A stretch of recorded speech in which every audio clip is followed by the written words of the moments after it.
The mahogany boardroom table stretched like a battlefield, 12 men in tailored suits leaning forward as CEO Victoria Sterling's gold pen hovered above the contract that would seal their company's fate. Her fingers trembled slightly. Something felt wrong about those final numbers.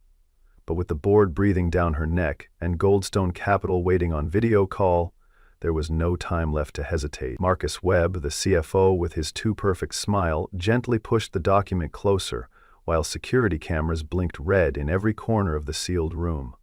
The chandelier's crystal light caught the reflection of $4.2 billion worth of signatures waiting to be inked, when suddenly the heavy oak doors burst open with a sound that made everyone's blood freeze. A janitor in navy uniform, cleaning rag still clutched in his weathered hands, stood in the doorway, with wild eyes that had seen something they shouldn't have. His voice cut through the corporate silence like a blade. "Don't sign the $4.2 billion deal." The way he said those numbers, like he knew exactly what they really meant, made Victoria Sterling's pen slip from her fingers. "Those aren't the real figures, and you know it." The silence that followed was deafening. 12 board members sat frozen like statues, their faces a mixture of shock and outrage. Marcus Webb's perfectly composed expression cracked for just a split second, revealing something darker underneath before he quickly recovered his corporate mask. 2 security guards materialized from the corners of the room, their hands already reaching for the intruder's arms. But Victoria Sterling raised her hand in a gesture that commanded absolute authority. Her ice-blue eyes studied the janitor with an intensity that made the temperature in the room drop several degrees. The man before her wasn't just any maintenance worker. There was something in his posture, the way he held himself, that spoke of a different kind of life before this one. His work boots were scuffed, but his stance was confident, and those weathered hands that clutched the cleaning rag had calluses that told stories of more than just mopping floors. When he spoke again, his voice carried the weight of someone who had nothing left to lose. "Mrs. Sterling, I need 5 minutes of your time," Daniel Mitchell said, his voice steady despite the absurdity of his position. "What I found in your CFO's office last night will change everything you think you know about this company."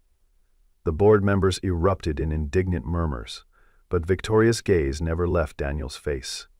She had built Atlas Financial Group from the ground up, clawing her way through a male-dominated industry with nothing but her wits and an iron will. She had learned to read people the way others read financial statements, and something in this janitor's eyes told her he wasn't bluffing.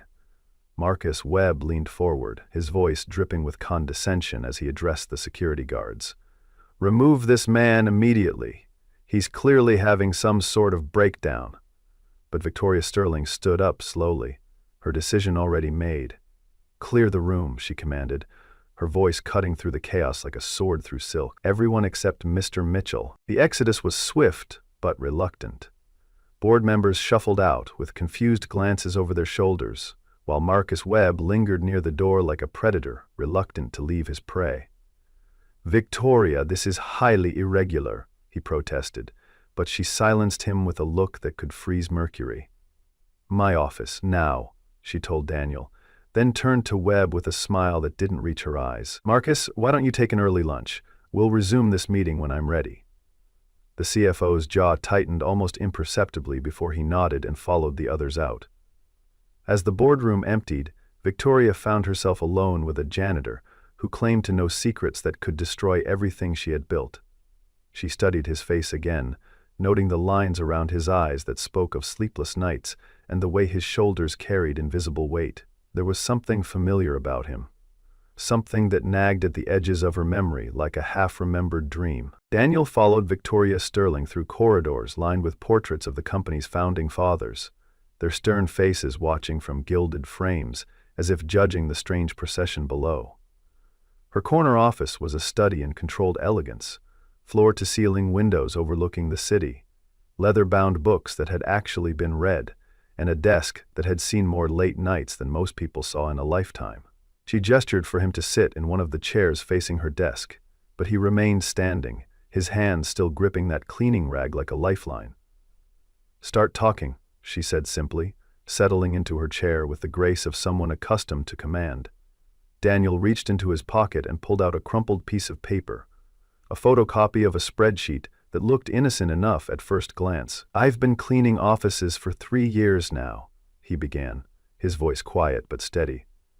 "Most nights, people leave their computers unlocked, their documents scattered around like they're invisible to someone like me. Last night, I was emptying the trash in Webb's office when I noticed something odd about the numbers on his screen," Daniel continued, smoothing out the paper on her desk.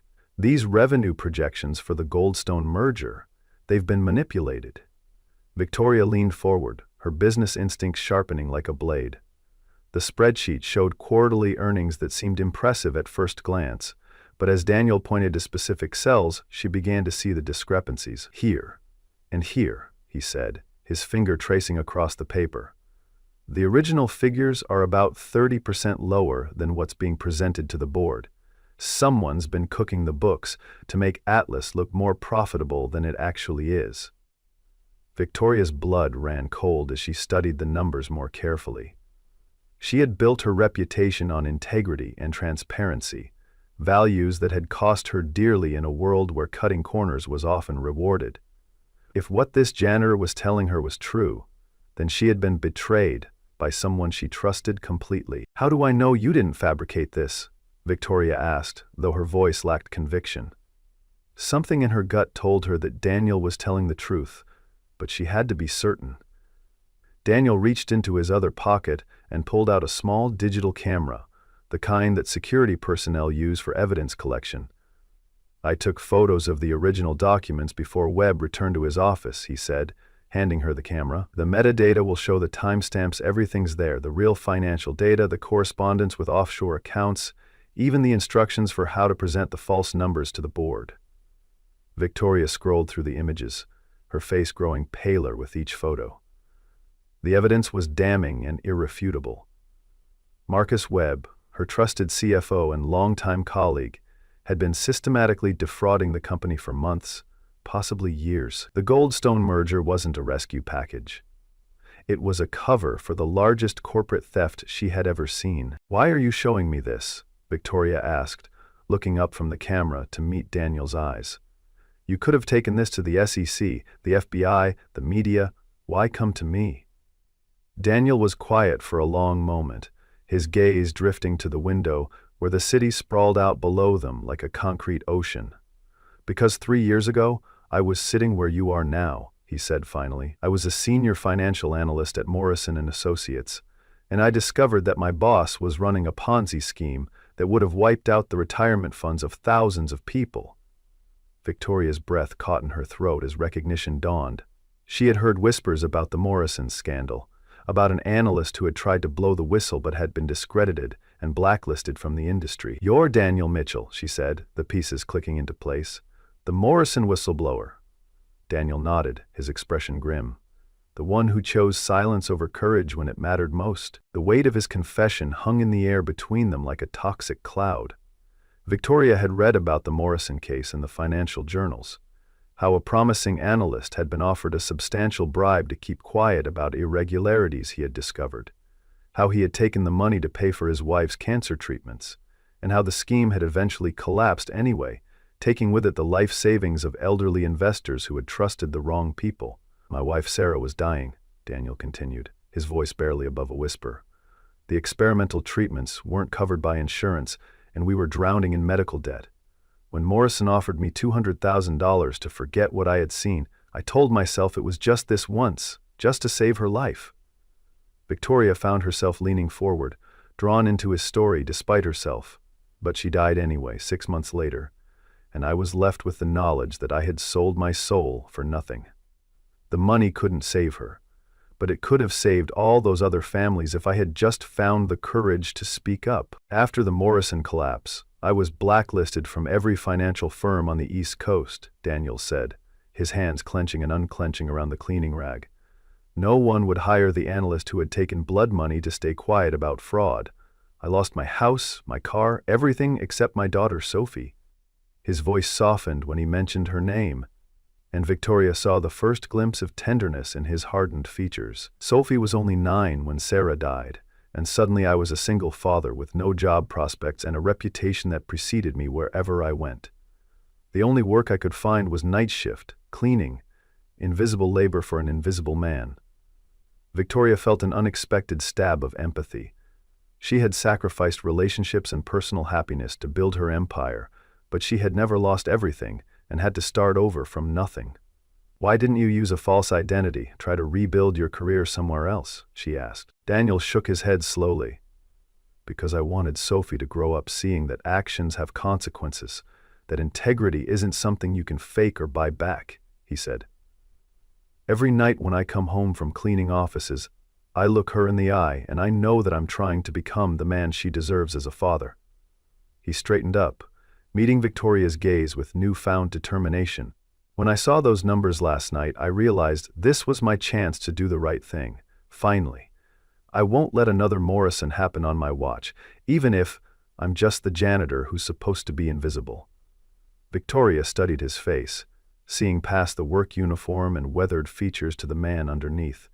Someone who had made terrible choices but was trying to find redemption in service to others. She understood that kind of weight, the burden of decisions that defined not just your career but your very soul. Outside the office windows, storm clouds were gathering over the city, casting long shadows across Victoria's desk as she weighed her options. The smart business move would be to quietly handle the Webb situation internally, minimize the damage to Atlas Financial's reputation, and proceed with a modified version of the Goldstone deal. But looking at Daniel Mitchell, this broken man who was trying to piece together his integrity one honest act at a time, she felt something she hadn't experienced in years: the desire to do the right thing, regardless of the cost. "If we expose this," she said slowly, "Atlas Financial will be destroyed, the stock will tank, investors will flee, and hundreds of employees will lose their jobs." Daniel nodded grimly. "I know. But if we don't expose it, Webb will disappear with millions of dollars. Goldstone will acquire a company built on fraudulent numbers, and when the truth eventually comes out, and it always does, the damage will be 10 times worse." Victoria stood up and walked to her window, looking down at the street where ordinary people hurried along sidewalks, unaware that their futures might hang in the balance of decisions made in boardrooms 40 floors above them. "There's something you should know about me, Mr. Mitchell," she said without turning around. 15 years ago, I was working for Hartwell Industries when I discovered that they were dumping toxic waste into groundwater near residential areas. I took that information to the CEO, expecting him to do the right thing. She turned back to face Daniel, her expression hard as granite. Instead, he offered me a promotion, a corner office, and a salary that would have set me up for life. All I had to do was lose the environmental reports and forget what I had seen. Daniel waited, sensing that her story was far from over. I turned him down and took the evidence to the EPA instead. Hartwell fought me with an army of lawyers, destroyed my reputation, and made sure I would never work for another major corporation again. So I started Atlas Financial with nothing but a business loan and a determination to prove that you could run an ethical company and still succeed," Victoria continued. "Every employee I hired, every client I signed, every decision I made was guided by the principle that integrity isn't negotiable." She laughed bitterly. "And now I find out that my own CFO has been making a mockery of everything I've built." Daniel stepped closer to her desk, his voice urgent. "It's not too late. We can still fix this, but we have to act fast. Webb doesn't know that I've seen the real numbers, which means he'll try to proceed with the merger as planned." Victoria's mind was already racing, calculating the moves they would need to make to expose the fraud while protecting as many innocent people as possible. "What do you propose?" she asked. "We need more evidence," Daniel said, pulling out a small flash drive from his pocket. "I managed to copy some files from Webb's computer, but we need the original documents and the communication records with the offshore accounts."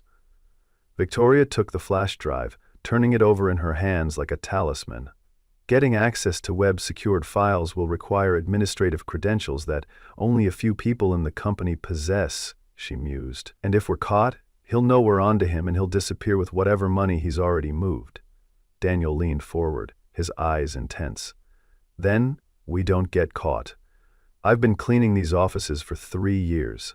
I know every security camera, every access code, every routine that might help us get what we need." Victoria found herself impressed by his thoroughness and attention to detail. This wasn't just a janitor seeking redemption. This was a skilled financial analyst who had been hiding in plain sight. "There's a board meeting scheduled for tomorrow morning to finalize the Goldstone deal," Victoria said, her decision crystallizing. "If we're going to do this, we have tonight to gather the evidence we need." Daniel nodded, understanding the implications. "What about the other board members? Some of them might be complicit in Webb's scheme." Victoria had been wondering about that herself. The financial manipulations were sophisticated enough that they would have required help from multiple departments, which meant the corruption might run deeper than just one rogue CFO. "We'll cross that bridge when we come to it," she said. "Right now, our priority is exposing the fraud and protecting the employees and shareholders who trusted us." As if summoned by their conversation, a soft knock came at Victoria's office door. Her assistant's voice called out, "Mrs. Sterling? Mr. Webb is asking when you'd like to reschedule the board meeting." Victoria and Daniel exchanged glances, both understanding that their window of opportunity was narrowing rapidly. "Tell Mr. Webb that we'll reconvene at 9 a.m. tomorrow," Victoria called back, "and cancel all my appointments for this evening." After her assistant's footsteps faded down the hallway, Victoria turned back to Daniel with renewed determination. "If we're going to save this company, we need to work together. But I need to know that you're committed to seeing this through, regardless of the personal cost." Daniel thought of Sophie, probably doing her homework at their small kitchen table right now, trusting that her father was doing honest work to provide for their simple life. He thought of Sarah's final words to him in the hospital. "Promise me you'll be the man Sophie needs you to be." Taking a deep breath, he met Victoria's gaze with unflinching resolve. "Mrs. Sterling, I've spent 3 years trying to earn back my daughter's respect and my own self-worth. I'm not going to throw that away now." As evening settled over the city, the Atlas Financial Building took on an eerie quiet. Most employees had gone home to their families, leaving behind empty cubicles and darkened conference rooms that would normally be bustling with activity. Victoria had changed out of her business suit into dark jeans and a black sweater, clothes that would help her blend into the shadows as she moved through her own building, like a thief in the night. Daniel had shed his janitor's uniform for similar dark clothing, but he carried his access badge and cleaning supplies as props in case they encountered security. "The executive floor has motion sensors in the hallways," he explained as they stepped off the elevator. "But I've learned to move along the walls where the sensors have blind spots." Victoria followed his lead, impressed by his knowledge of the building's security systems. 3 years of invisible labor had given him insights that most executives never possessed. Webb's office was located at the far end of the executive corridor, behind a door marked with his name in gold lettering. Daniel produced a key from his pocket. One of the perks of being trusted with building access was having keys to every room. "He usually works late on Wednesdays," Daniel whispered, "but tonight he left early, probably celebrating his upcoming windfall." The office was immaculate, with expensive furniture and artwork that suggested Webb had been skimming more than just the merger funds. Victoria went straight to his computer while Daniel kept watch at the door. "It's password protected," she said, frustration creeping into her voice. Daniel joined her at the desk and typed in a series of characters. SARAH 2019. "Sarah 2019? Victoria asked, puzzled. "It's the password he uses for everything. I've seen him type it dozens of times when I'm cleaning his office." The computer unlocked, revealing a desktop cluttered with financial documents and encrypted folders. Victoria's trained eye immediately spotted the irregularities: files that had been modified recently, communication logs with overseas banks, and spreadsheets that showed the true financial position of Atlas Financial Group. "Dear God," she whispered as she scrolled through the data. "He's stolen over $50 million, and the Goldstone merger would have let him steal $50 million more." Daniel was downloading files onto multiple flash drives, his movements quick and efficient. "There's something else," he said, his voice grim. "Look at these email threads with the board members." Victoria's heart sank as she read the correspondence. 3 of the 12 board members were not only aware of the fraud, but were actively participating in it, receiving kickbacks in exchange for their silence and cooperation. A sound in the hallway made them both freeze. Footsteps were approaching Webb's office, slow and deliberate. Daniel quickly powered down the computer while Victoria grabbed the flash drives and stuffed them into her pocket. "Fire exit," Daniel whispered, pointing to a door at the back of the office that she had never noticed before. They slipped through just as the main office door opened, revealing Marcus Webb's silhouette in the doorway. "I know someone's been in here," his voice carried through the thin walls. "The chair was moved, and my computer's been accessed." Victoria and Daniel held their breath in the narrow stairwell, waiting as Webb moved around his office, checking for signs of intrusion. After what felt like an eternity, they heard him leave, his footsteps echoing down the corridor. "He knows," Victoria whispered. "We're out of time." They made their way back to Victoria's office through service corridors that Daniel knew like the back of his hand. Once safely behind her locked door, they spread the evidence across her desk like pieces of a massive puzzle. The scope of the fraud was breathtaking. Not just financial manipulation, but bribes, kickbacks, and money laundering that reached into multiple international accounts. "This isn't just corporate fraud," Victoria said, studying bank transfer records. "This is organized financial crime." Daniel nodded grimly. Webb's been planning this for years. The Goldstone merger was supposed to be his exit strategy, one final massive theft before disappearing to a non-extradition country. Victoria felt sick as she realized how close they had come to signing away her company's future to criminals. But now they had the evidence they needed to stop it, if they could survive long enough to present it to the authorities. The phone on Victoria's desk rang, its shrill tone cutting through the tension like a knife. She hesitated before answering, knowing that very few people had her direct office line. "Sterling," she said cautiously. Marcus Webb's voice came through the speaker, smooth and confident as always. "Victoria, I think we need to meet. Tonight." She gestured for Daniel to stay quiet while putting the call on speaker. "It's late, Marcus. Can't this wait until tomorrow?" Webb's laugh was cold and humorless. "I'm afraid not. You see, I know you've been going through my office with your new friend, Mr. Mitchell. Yes, I know who he really is, the disgraced analyst who sold out his principles for money. Quite fitting that he's helping you now, don't you think?" Victoria's blood ran cold as she realized their cover was blown. "What do you want, Marcus?" "Simple," Webb replied. "You're going to sign the Goldstone merger agreement tonight as planned, and then you're going to forget everything you think you've discovered." His voice hardened. "Because if you don't, I have enough evidence of your own financial irregularities to destroy you completely." Victoria's hands clenched into fists.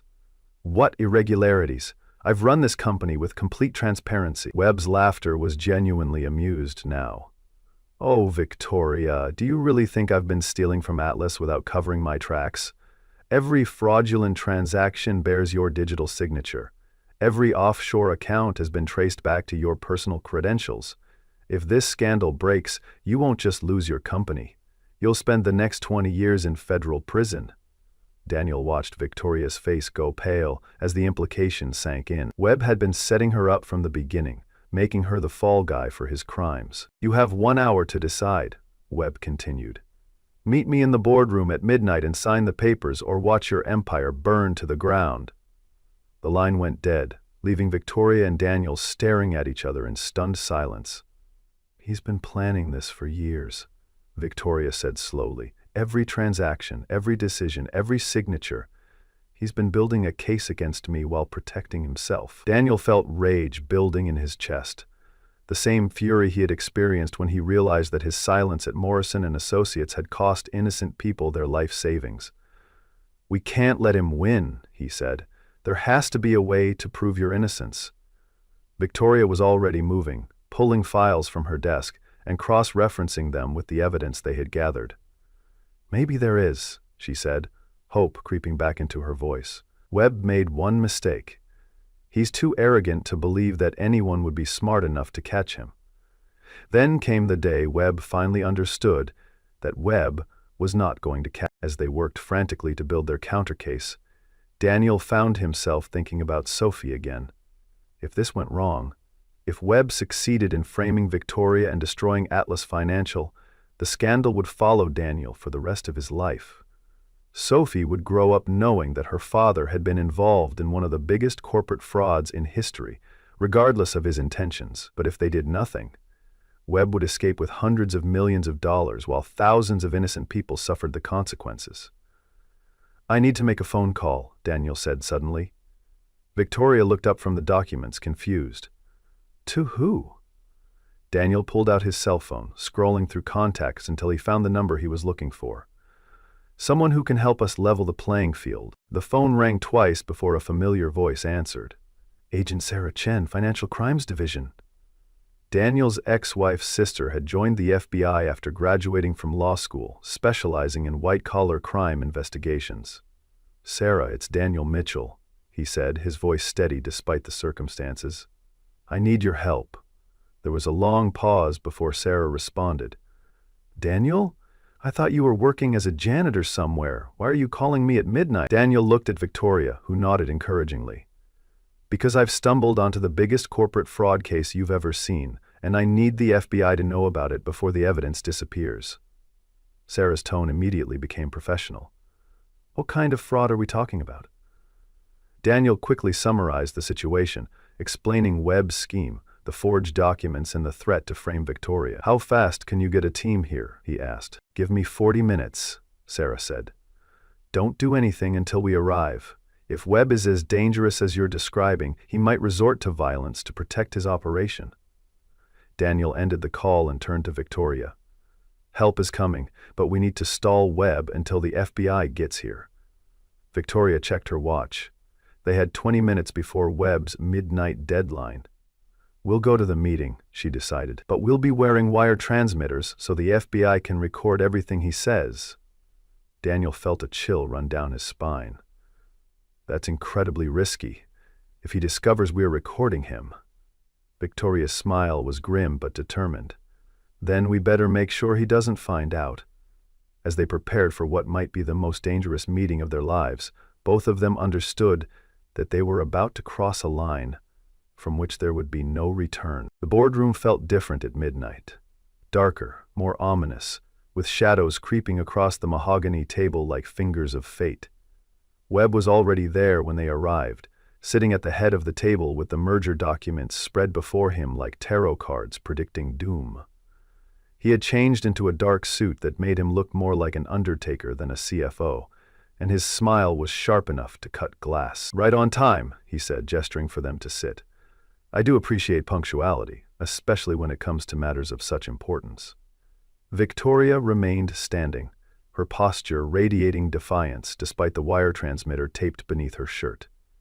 "Before we proceed, Marcus, I think you owe us an explanation. How long have you been stealing from my company?" Webb's laugh was genuinely delighted. "Stealing? My dear Victoria, I prefer to think of it as redistributing assets to their most deserving recipient, namely, myself." Daniel watched Webb carefully, noting the man's supreme confidence and complete lack of remorse. This wasn't a desperate criminal caught in the act. This was a predator who had been planning his hunt for years.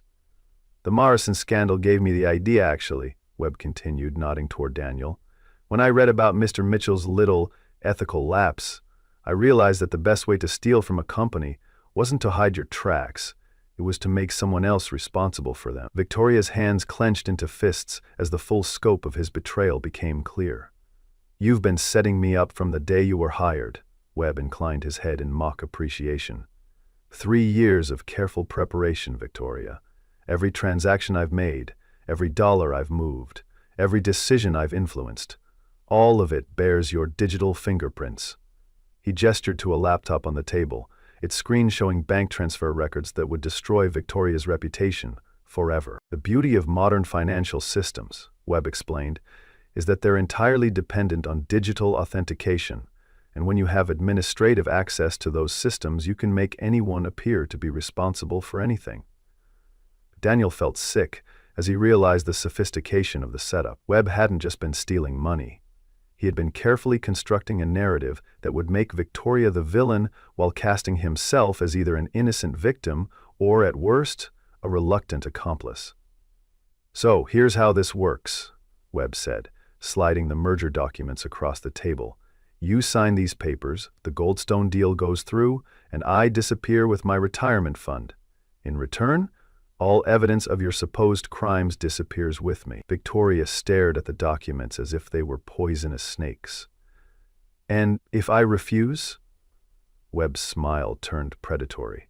Then, by tomorrow morning, every financial news outlet in the country will have copies of documents proving that Victoria Sterling is the mastermind behind the largest corporate embezzlement scheme in recent history. The silence stretched between them like a taut wire ready to snap.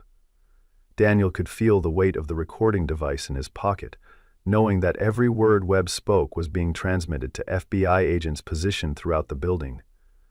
But he also knew that Webb was smart enough to have contingency plans, ways to escape even if his blackmail scheme failed. "There's one thing I don't understand," Victoria said slowly. "Why go through all this elaborate deception? If you wanted to steal from Atlas Financial, why not just take the money and run?" Webb leaned back in his chair, clearly enjoying the opportunity to explain his masterpiece. "Because, my dear Victoria, simple theft can be traced and recovered. But when a company's CEO is exposed as a criminal, the resulting chaos destroys all evidence of what really happened." He gestured expansively. "Atlas Financial will collapse in scandal, taking with it any records that might lead back to me." Daniel realized with growing horror that Webb's plan was even more diabolical than they had imagined. He wasn't just stealing money, he was destroying the company entirely to cover his tracks, leaving hundreds of employees without jobs and thousands of shareholders with worthless stock. "How many other companies have you done this to?" Daniel asked, his voice barely controlled. Webb's eyes lit up with pride. "Atlas is my masterpiece, but it's not my first. Over the past decade, I've been a consultant for 6 different firms that suffered mysterious financial collapses after their CEOs were exposed for fraud." Victoria felt the blood drain from her face as she understood the true scope of Webb's criminal enterprise. He was a corporate serial killer, destroying companies and lives with the same casual efficiency that others might show swatting flies. Suddenly, the boardroom lights flickered and went out, plunging them into darkness. Emergency lighting kicked in a moment later, casting eerie red shadows across their faces. "What's happening?" Victoria asked, but Webb was already moving, his hand reaching into his jacket.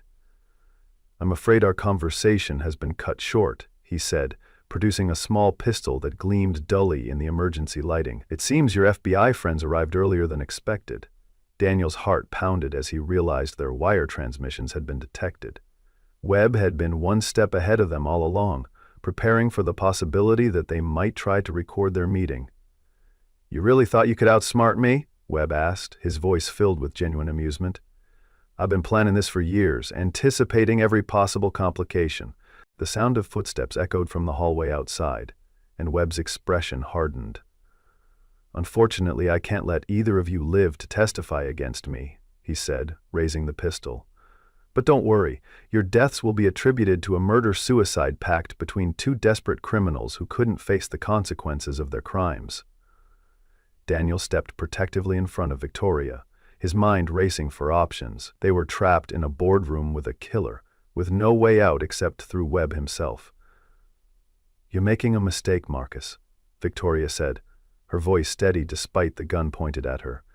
"Even if you kill us, the evidence we've gathered will still destroy you."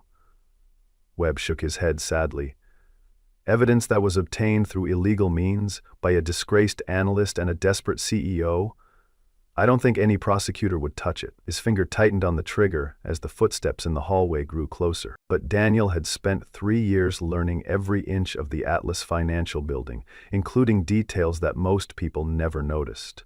He knew, for instance, that the boardroom's emergency lighting system had a manual override switch hidden behind a panel near the door, a switch that would plunge the room into complete darkness if activated. Moving faster than he had in years, Daniel lunged toward the panel while shouting for Victoria to get down. The room went black just as Webb fired, the muzzle flash providing a brief, blinding strobe that illuminated the chaos. Daniel heard Victoria gasp, felt something hot graze his shoulder, and then they were rolling across the floor in absolute darkness while Webb cursed and fired wildly. "FBI, drop your weapon!" The voice came from the hallway as agents burst through the boardroom doors, their tactical lights cutting through the darkness like swords. The next few minutes passed in a blur of shouted commands, tactical movements, and the metallic click of handcuffs. When the main lights came back on, Marcus Webb was face down on the boardroom table, his hands secured behind his back while FBI agents read him his rights. Victoria sat against the wall, her shirt torn and her face pale but otherwise unharmed. Daniel slumped nearby, pressing a hand against the bullet graze on his shoulder while paramedics checked his wound. "Are you all right?" Victoria asked, her voice shaky with adrenaline and relief. Daniel nodded, wincing as the paramedic cleaned his wound. "Better than we had any right to expect," he said. Agent Sarah Chen approached them, her expression grim but satisfied. "We got everything on tape," she told them. "Webb's confession, his admission of prior crimes, even his threat to kill you both. This case is going to put him away for the rest of his life." As dawn broke over the city, Victoria Sterling stood in her office, looking out at the sunrise while FBI agents continued their investigation throughout the building. Daniel sat in a chair nearby, his arm in a sling but his expression more peaceful than it had been in years. "What happens now?" he asked, watching as news vans gathered in the street below. Victoria turned from the window, her face showing the exhaustion of someone who had aged a decade in a single night. "Now, we rebuild," she said simply. "The company will survive this scandal, but it's going to take time and a lot of hard work to restore confidence." Daniel nodded, understanding that his role as a janitor would probably come to an end now that his true identity was public knowledge. "I suppose I'll need to find another job," he said. "The financial industry isn't going to welcome back someone with my history, especially after all this publicity." Victoria studied his face for a long moment, seeing past the work clothes and humble demeanor to the skilled analyst underneath. "Actually, I have a different proposal," she said. "Atlas Financial is going to need a new CFO, someone with impeccable integrity and the knowledge to spot financial irregularities before they become major problems." Daniel's eyes widened in surprise. "You're offering me Webb's job?" Victoria smiled, the first genuine smile she had managed in hours. "I'm offering you a chance to rebuild your career while helping me rebuild this company. It won't be easy. There will be congressional hearings, media scrutiny, and probably years of legal battles, but if you're willing to face that alongside me, I think we can create something better than what we had before." Daniel thought of Sophie, who would wake up this morning to news reports about her father's heroic actions. For the first time in 3 years, he would be able to look her in the eye and know that he had done the right thing regardless of the cost. 6 months later, Victoria Sterling stood before a congressional committee, answering questions about the Atlas financial scandal with the same quiet dignity she had shown throughout the investigation.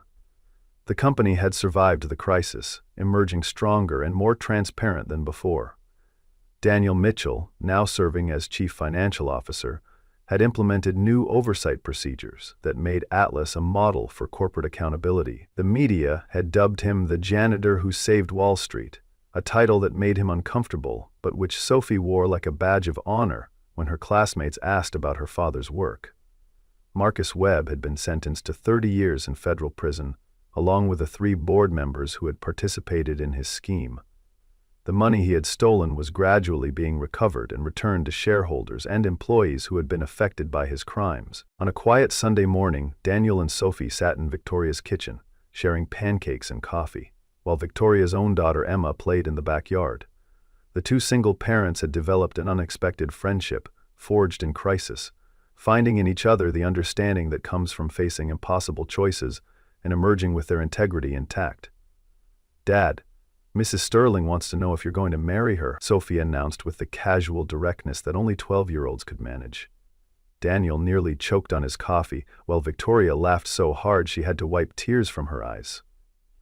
"Sophie Mitchell, where did you get an idea like that?" Daniel asked, his face turning red. Sophie shrugged, with the confidence of someone who had observed the adult world and drawn her own conclusions. "You guys work together all the time, you have dinner together every Sunday, and yesterday I saw you holding hands when you thought nobody was looking." Victoria exchanged a glance with Daniel, both of them realizing that their careful attempts to keep their growing relationship private had been less successful than they had imagined. "Sophie's very observant," Victoria said diplomatically. "Maybe we should talk about this." Daniel nodded, understanding that their children deserved honesty about where their relationship was heading. Would you think about that, kiddo?" he asked Sophie. "About Mrs. Sterling and me spending more time together?" Sophie considered this seriously, as if she were weighing a major business decision. "Well, she makes really good pancakes," she said finally. "And Emma's pretty cool for a little kid. Plus, you smile more when she's around."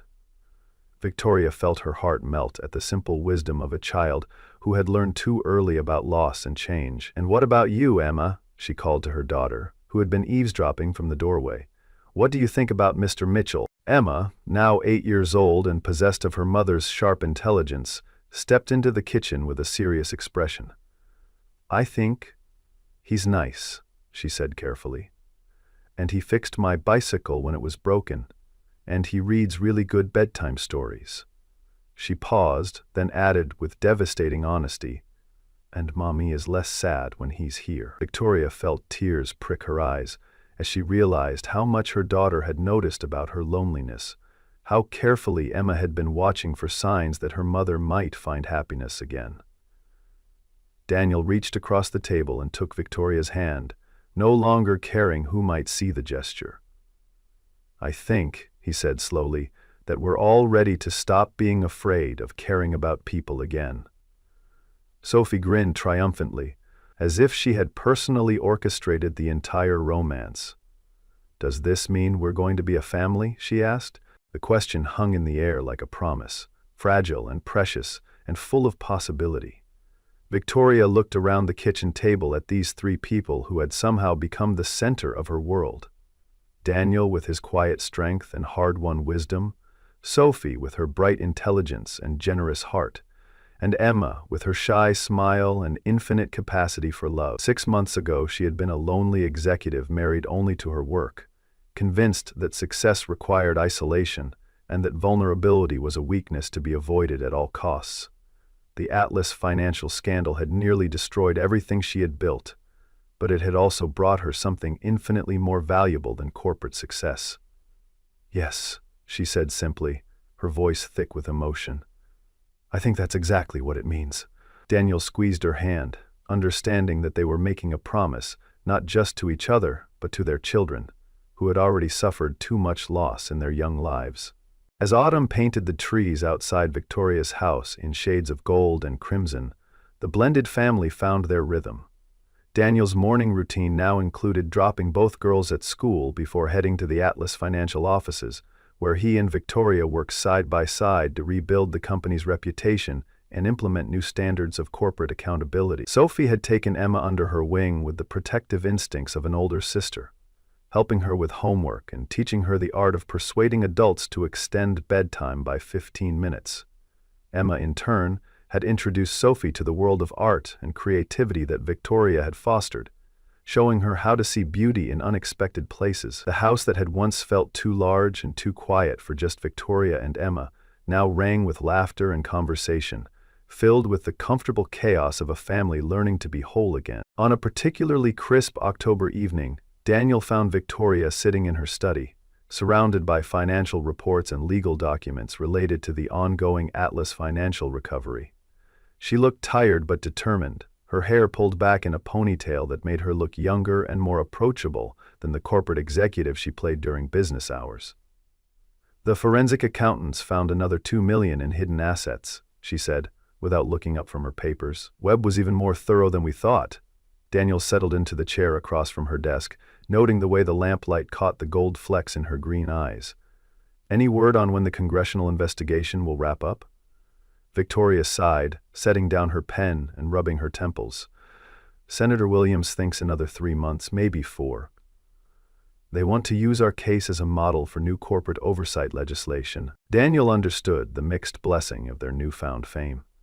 The Atlas financial scandal had indeed made them celebrities in the business world, but it also meant living under constant scrutiny while they tried to rebuild their professional and personal lives. Sometimes I wonder if we should just walk away from all this, Victoria said quietly. Sell the company, take the girls somewhere quiet and start over completely. Daniel studied her face, seeing the exhaustion and stress that she tried so hard to hide from everyone else. Is that what you want? He asked. Victoria was quiet for a long moment, her gaze drifting to the window, where the first snowflakes of the season were beginning to fall. What I want is to know that when Sophie and Emma are grown, they'll inherit a world where people like Marcus Webb can't destroy lives with impunity, she said finally. But some days, the weight of trying to be that change feels overwhelming. Daniel stood up and moved behind her chair, his hand settling gently on her shoulders as he began to massage away the tension she carried there. You know what I've learned in the past 6 months? He said, his voice warm with affection. Sometimes, the most important changes happen, not because we set out to change the world, but because we refuse to compromise our values, even when it costs us everything. Victoria leaned back against him, drawing strength from his steady presence. The girls asked me today if we were going to get married, she said, changing the subject with the abruptness of someone who had been thinking about something for a long time. Daniel's hand stilled on her shoulders. What did you tell them? Victoria turned in her chair to look up at him, her expression vulnerable and hopeful. I told them that marriage was something adults had to decide together, after talking about all the important things like where to live and how to raise children, and whether they both wanted the same kind of future. Daniel knelt beside her chair, taking her hands in his and looking directly into her eyes. And what kind of future do you want, Victoria Sterling? He asked, his voice soft but serious. Victoria felt her heart race as she realized this was the conversation they had been dancing around for months, the question that would determine not just their own happiness, but the shape of their children's lives. I want a future where we're partners in everything, she said slowly, where we build something together that's bigger than either of us could create alone. I want Sophie and Emma to grow up seeing that love doesn't make you weak, it makes you brave enough to fight for what matters. Daniel smiled, the expression transforming his face from merely handsome to radiantly beautiful. That sounds like exactly the kind of future I want too, he said. So I guess the only question left is whether you're willing to take another risk with a former janitor who's still trying to figure out how to be the man his daughter deserves. Victoria laughed, the sound bright and joyful in the quiet study.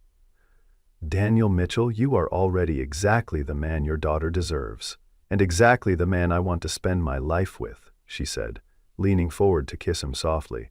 So yes, I'm willing to take that risk, as long as you're willing to take it with a workaholic CEO who's still learning how to put family before profit margins. They held each other in the lamplight, two people who had found their way back to wholeness through loss and betrayal and the courage to do what was right, even when it cost them everything they thought they wanted.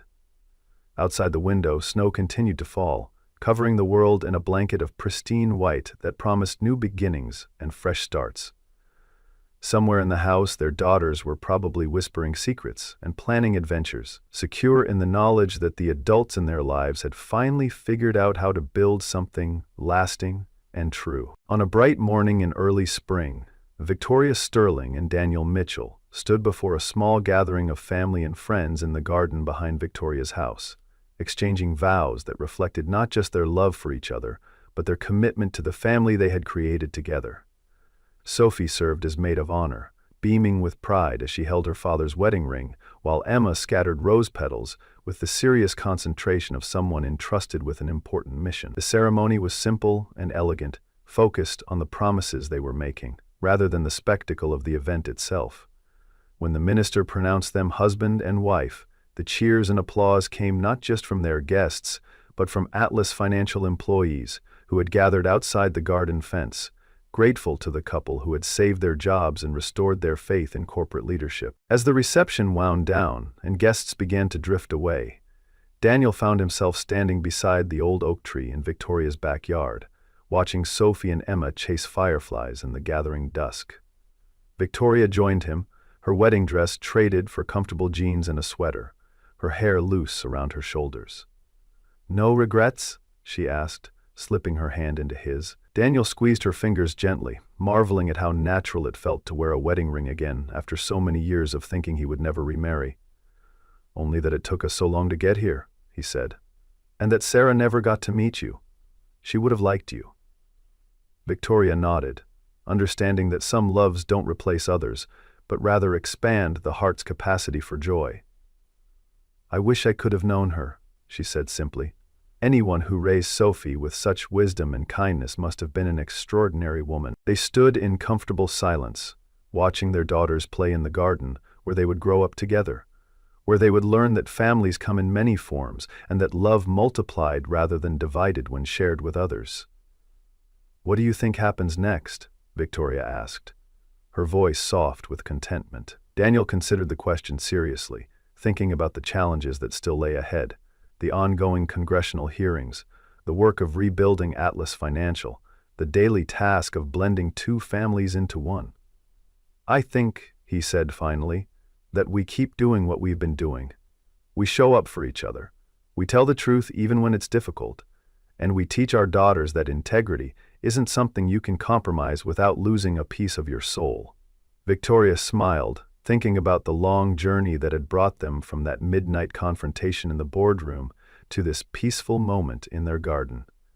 And maybe, she added, we remember that the most important numbers in life aren't found on spreadsheets or financial reports. As the stars began to appear in the darkening sky, the family of four made their way back to the house, ready to begin the next chapter of their story together. Behind them, the garden settled into the quiet rhythms of night, while somewhere in the distance, the city lights twinkled like promises of all the tomorrows yet to come. The Atlas that had once been a symbol of corporate power and financial manipulation had been transformed into something far more valuable, a map of the human heart's capacity for redemption, forgiveness, and the courage to build something beautiful from the ruins of what came before.